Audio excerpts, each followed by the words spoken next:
አንዳንድ ጊዜ እንደዚህ ይሆናል።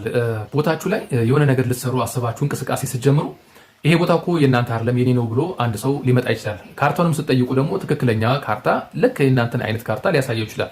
ይሄ የካርታ ኦቨርላፕ ይባላል። ስለዚህ ብዙ ጊዜ ፍርድ ቤቶች ላይ ክርክር ከሚቀርቡባቸው ጉዳዮች መካከል ደግሞ አንዱ ይሄ አሁን የነገርኳችሁ አይነት ክርክር ነው። ቦታው የኔ ነው የሚሉ ሰዎች ይቀርባሉ። ሁለት ወይም ደግሞ ከዛ በላይ የሆኑ ሰዎች ተመሳሳይ ካርታ ይዞ ሊገኙ ይችላሉ። ታዲያ ካርታ ኦቨርላፕ ማድረግ ይሄ ከሆነ የሚፈታው ደግሞ በአዋጅ ቁጥር 818 ህዝባር 2006 ነው።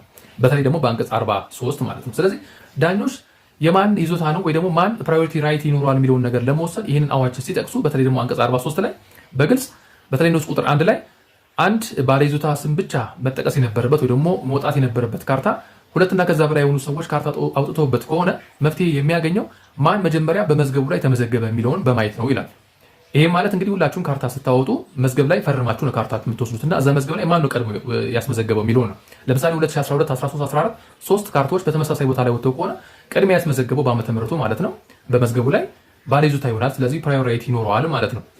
ነገር ግን አንዳንድ ጊዜ ደግሞ በተመሳሳይ ዓመተ ምህረት ወርና ቀን ተመሳሳይ ካርታዎች ኦቨርላፕ ያደረጉ ሊወጡ ይችላሉ። ታዲያ እንደዚህ ሲሆን በዚሁ በተመሳሳይ አንቀጽ 43 ላይ እንዲህ አይነት ጉዳዮች ሲፈጸሙ መጀመሪያ መታየት ያለበት በመዝገቡ ላይ መጀመሪያ ላይ ቁጥር የተሰጠው ሰው ቅድሚያ ወይ ደግሞ ፕራዮሪቲ ይኖረዋል ይላል ማለት ነው። ስለዚህ በተመሳሳይ ቀንና ሰዓት ወይም ደግሞ ቀናቶች የወጡ ካርታዎች ኦቨርላፕ አድርጎ ከተገኘ መጀመሪያ ካርታው የወጣው በማን ስም ነው፣ መጀመሪያስ ቁጥር የተሰጠው ማን ነው የሚለውን ነገር በማየት የዛ ይዞታ ባለቤት ማን መሆን አለበት የሚለውን ነገር ዳኞች ይወስናሉ ማለት ነው። ስለዚህ ጉዳዩ የሚፈታው በአዋጅ ቁጥር 818 ህዝባር 2006 ይህም ደግሞ የከተማ መሬት ምዝገባ በተመለከተ የወጣ አዋጅ ነው ማለት ነው።